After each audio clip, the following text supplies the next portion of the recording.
Welcome to another deep dive, you guys. This time we're taking a look at the finances of one of rock's most legendary bands, Guns N' Roses. Right. It's going to be wild to go from their humble beginnings all the way to global icons and see all the financial highs and lows. It's a story that really does embody that rock and roll dream, but also the harsh realities of the music business. Yeah. What's so fascinating is that their story really kind of unveils some crucial lessons about managing money, Oh, yeah, for sure. even amidst like the whirlwind of fame and fortune. Absolutely. So let's start at the very beginning. Back in 1987, they were just a band, Yeah. trying to make it in L.A., and very far from that rock star lifestyle we associate them with now. Indeed, they were scraping by on like a $7.50 per diem, Oh, wow. living and rehearsing in a cramped studio. Yeah. You can imagine the drive and dedication it took to push through those early struggles. Oh, absolutely. And their debut album, Appetite for Destruction, didn't exactly set the charts on fire right away. It's true. Initially, they sold a modest 200,000 copies in the first year, which is a decent start, but nothing compared to the phenomenon they would become. Yeah, right. And then comes Sweet Child O' Mine hitting MTV, and suddenly everything changes. Yeah. It's a classic story of the right song at the right time exploding their popularity. The impact of MTV on their trajectory just can't be overstated. I Yeah. mean, that single video propelled them to superstardom. Right. Appetite for Destruction went on to sell a phenomenal 200,000 copies per week by the end of '88. Wow.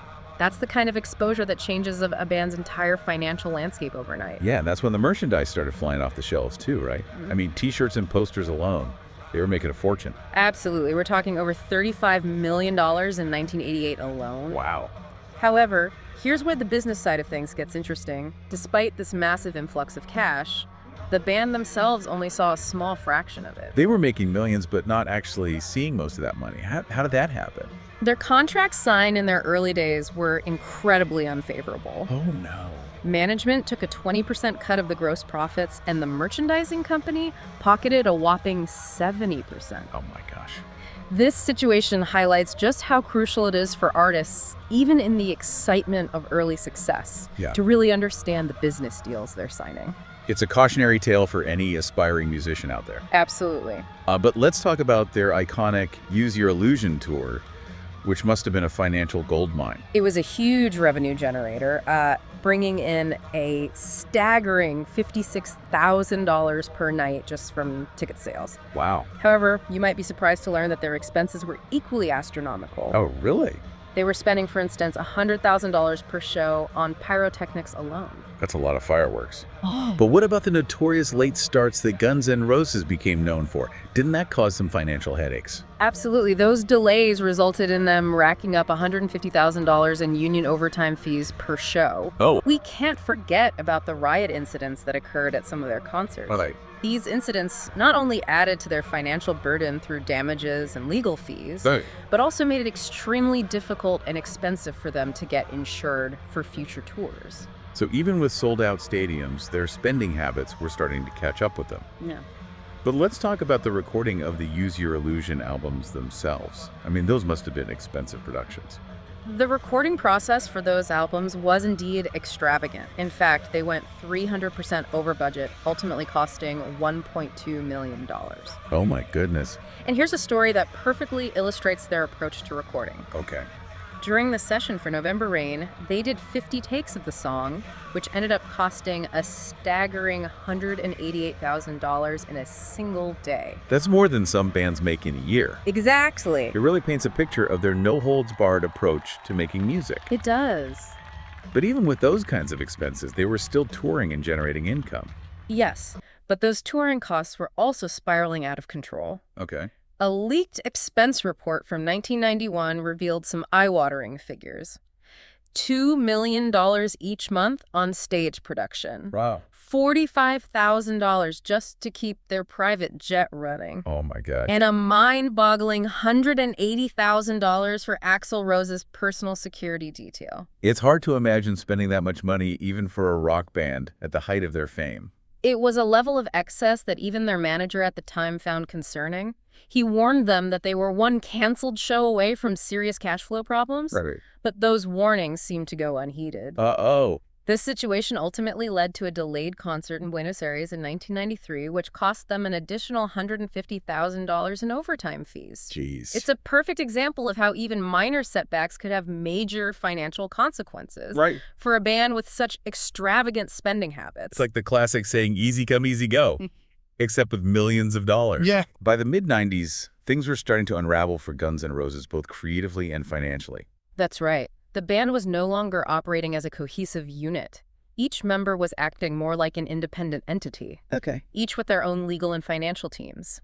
Wow. This fragmentation further complicated their financial situation and added to their mounting expenses. And we can't forget about Slash's well-documented struggles with addiction during that period. His heroin addiction became such a liability that insurance companies demanded a $2.5 million bond just to cover his performances. Really? It's a tragic example of how personal struggles can impact a band's financial well-being. And as if that wasn't enough, there were legal battles brewing within the band as well. They were hemorrhaging money on legal disputes and settlements, with hundreds of thousands of dollars draining away each month. Oh my goodness. These internal feuds escalated, culminating in Axl Rose demanding full publishing rights for certain songs. Wow. Which ultimately cost the other members substantial royalties. So it was a perfect storm of internal conflicts, external pressures, and financial mismanagement that led to their decline. Exactly.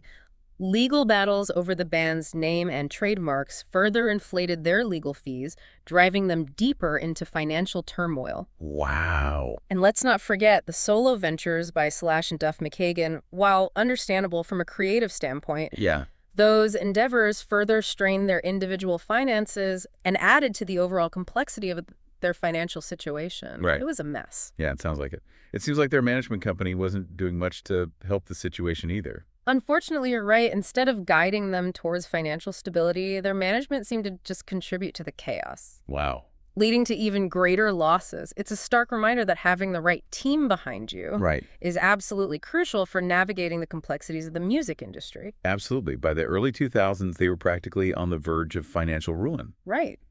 Such a stark contrast to the heights they had reached just a few years prior. It's a reminder that even with immense talent and global success, poor financial decisions can have devastating consequences. Right. Imagine being at the top of the music world and then facing the possibility of losing everything. Yeah. That's where Guns N' Roses found themselves. They had debts piling up, assets frozen, and a future that looked incredibly uncertain. It's a hard fall from grace. But then something interesting happened. The digital age, which had been disrupting the music industry for some time, started to offer a path to redemption for Guns N' Roses. That's what's so remarkable about their story. Yeah. As the music industry evolved, so did their fortunes in 2008. Welcome to the Jungle was featured in the popular video game Guitar Hero 3. And that was a major turning point for them. Absolutely. That single licensing deal generated $1.3 million for the band. Proving that there were new and lucrative revenue streams emerging in this digital landscape. So they were able to tap into a whole new audience through video games. Precisely. And this success opened doors to other partnerships. With games like Rock Band and Burnout Paradise bringing in substantial income, it demonstrated the band's growing savvy in leveraging their iconic catalog in this evolving digital world. But it was the rise of streaming services that truly transformed their financial picture, right? You're absolutely right. By 2015, Sweet Child of Mine alone had earned a staggering $13.4 million from platforms like Spotify. Wow. Streaming became this consistent and significant source of revenue for them, breathing new life into their financial recovery. It's fascinating how a technology that was initially seen as a threat to the music industry became a lifeline for a band like Guns N' Roses. It's a testament to their ability to adapt and evolve with the times, but their comeback story doesn't end there. Right. In 2016, they embarked on the Not in This Lifetime reunion tour, which became a global phenomenon. That tour was a massive success, wasn't it? They were selling out stadiums all over the world. That tour was a resounding success, shattering industry records by grossing over $584 million. It was a testament to the enduring power of the Guns N' Roses brand and their ability to recapture the magic that made them legends. And this time around, it seemed like they had learned from their past mistakes. They were managing their finances much more carefully. It appears they did. Each original member reportedly earned approximately $42 million from the tour. Wow. And they implemented a new profit-sharing structure. Okay. To ensure a fairer distribution of earnings, it was a clear sign that they were taking a more business-minded approach to their careers. So they went from the brink of financial collapse to reclaiming their place as a financial powerhouse in the music industry. What an incredible turnaround. Their journey highlights the importance of evolving with the times and making smart business decisions. Right. They went from fighting against the digital tide to riding its wave. Hmm. It's a textbook example of adapting to survive and ultimately thrive. It's a valuable lesson for any artist or band navigating today's music landscape, wouldn't you say? Absolutely. It's not enough to just create great music. You have to be business savvy, understand the evolving ways people consume music, and find innovative ways to monetize your art. Their story also serves as a microcosm of the music industry's own evolution over the past few decades. It really does. Their initial success was fueled by MTV, a force that revolutionized how music was consumed. Music videos became as important as the songs themselves. Right. Then their decline coincided with the decline of the music industry as a whole, grappling with piracy and the shift to digital. And their resurgence was fueled by embracing those very digital platforms that had once threatened the industry. It's a remarkable parallel. It's a reminder that even in the face of disruption, there's always opportunity. Right. It's about recognizing those opportunities and having the courage to adapt. So what does this all mean for artists today? Is there a lesson to be learned from Guns N' Roses' roller coaster ride? Their story offers some valuable insights, for anyone in the creative field, especially musicians. It emphasizes that diversification is key in today's music industry. Relying solely on album sales is a thing of the past. So you're saying artists need to explore different avenues to generate income? Exactly. Streaming, licensing deals, merchandise, live performances, these are all essential pieces of a multifaceted business that can support and sustain a music career. And of course, understanding the business side of things is crucial, right? Something that perhaps Guns N' Roses learned the hard way. Absolutely. It's not enough to just be talented and creative. Right. Artists need to be informed about their contracts, royalty structures, and how to protect their intellectual property rights. For sure. It's about being proactive and ensuring you're fairly compensated for your work. Guns N' Roses' journey is a cautionary tale, but it's also an inspiring story of resilience and ultimately triumph. They faced numerous challenges, made mistakes, and experienced significant setbacks, but they managed to turn things around and build a sustainable business securing their financial future. It's a testament to their adaptability and their willingness to learn from their experiences. It's incredible to think how far they've come, from struggling to make ends meet to commanding millions. Their story is a true reflection of the unpredictable nature of the music business. It really highlights the importance of both creative vision and sound financial management. It's about finding that balance between artistic passion and business acumen. And that brings us to our final thought for this deep dive. What key takeaways can aspiring musicians, or really anyone in a creative field, glean from the Guns N' Roses saga? That's a great question. I think one of the biggest lessons is to never underestimate the power of a strong team. Okay. Having knowledgeable managers, lawyers, and financial advisors can make or break a career. So you're saying it's not just about the music, it's about the infrastructure that supports it. Precisely. Another takeaway is the importance of adaptability. The music industry, like many industries, is constantly changing. Guns N' Roses went from vinyl and MTV to streaming and video games, demonstrating a remarkable ability to adapt to new technologies and platforms. It seems that those who can evolve with the times and explore diverse revenue streams are more likely to thrive in the long run. Exactly. And finally, never give up on your passion, even when faced with setbacks and challenges. Right. Guns N' Roses went through some incredibly dark times, both creatively and financially, but they never lost sight of their music. Their story is a powerful reminder that perseverance combined with a bit of business savvy can lead to incredible outcomes. It's a testament to the resilience of the human spirit and the enduring power of music.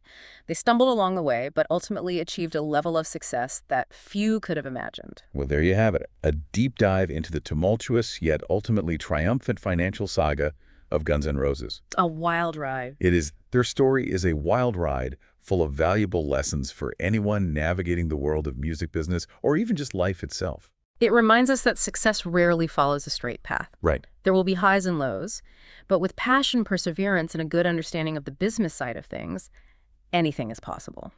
Thank you for joining us on this deep dive into the fascinating financial world of Guns N' Roses. We hope you found it insightful and perhaps even inspiring. Until next time, keep rocking and keep learning.